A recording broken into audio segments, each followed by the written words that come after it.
Welcome back to the Deep Dive. Today, we're really getting into the weeds on astrology. Yeah, not just your daily horoscope, but the actual foundations.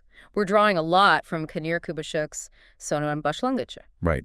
Our goal here is to sort of peel back the layers, look past the usual sun sign stuff, and, explore where these ideas really started, maybe find some deeper meaning in the history. Well, what grabbed me straight away is how Kubashuk presents it. It's not dismissed as like pure fantasy. Oh. No, he frames it as a system, almost a discipline that's deeply tied to logic and, this is key, the seasons. Okay, the seasons. Let's unpack that because we always hear about the signs linking up with the Northern Hemisphere seasons, right? Exactly. Like Kus is that first burst of spring. Boas about things taking root, growing. Kagizler is late spring's energy. Right, then Yengiz for early summer's nurturing vibe. Aslan in peak summer heat. Başak with the harvest. Tarazi balancing things at the autumn equinox. Akrep when things get darker, quieter. Yay, announcing winter. Oğlak, deep winter.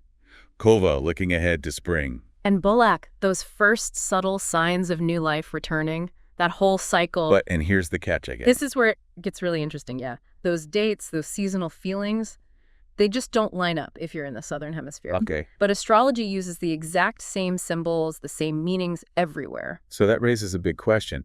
If astrology is a kind of design, like the source suggests, where was it designed? Precisely. Kubashuk's argument is pretty strong. It points very clearly to the Northern Hemisphere, rooted in its specific climate cycles. Which brings us to the building blocks, the archetypes. The core ideas behind each sign. Kos, Boda, Kizler, Yengiz, Aslan, Başak, Tarazi, Akrep, Yay, Oğlak, Kova, Balık.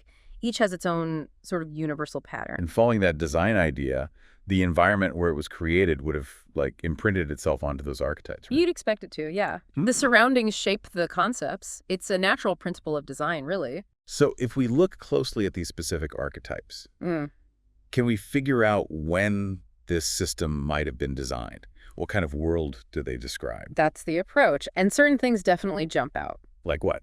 Well, you see clear signs of agriculture, that's Başak. Okay. Animal husbandry is there with Kosa, Boza, Oğlak. Fishing seems represented by Balık and Yengiz. Technology, too. Even basic stuff. Hints of it, yeah.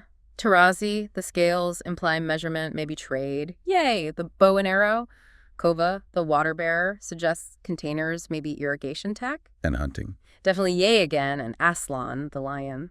Trade is maybe hinted at more broadly by Tarazi. Perhaps Balık and Kova, too, thinking about transport or goods. And what about Ikizler, the twins? Kubashuk suggests Ikizler might represent the people themselves, the community of that era. Interesting. So the source connects all this symbolism to a time when people were really, really tuned into the sky, the stars, the natural cycles. Exactly. A time before maybe our modern disconnect. Their lives depended on understanding these patterns. And historically, Kubashuk points a finger directly at Mesopotamia. Yeah, specifically Sumer and Babylon, roughly 3000 to 2000 BCE.